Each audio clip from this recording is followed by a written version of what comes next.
tänupalve au Jumalale, et ma saan tänada teda ja et naiste hommikul palvetati mul õest, et ta oli silmaoperatsioonil, tal oli 2 operatsiooni korraga ja siis hiljem tuli põletik ja ma ikka sain talle helistada vahepeal ja siis ta ütles, et koju ei lasta veel, et on põletik ja siis ma ütlesin, hea küll, et ma proovin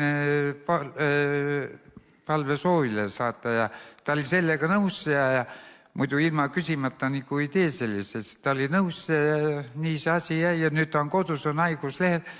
Nüüd on mul selline võimalus, et ma saan teda rohkem aidata kui kunagi varem.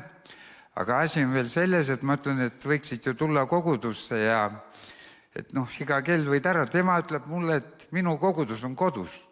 Ma ütlen, nii see ei saa olla ju, et mis ta seal... Aga ei julge tulla ja siis ma pean tema eest siin palvetama. Amen.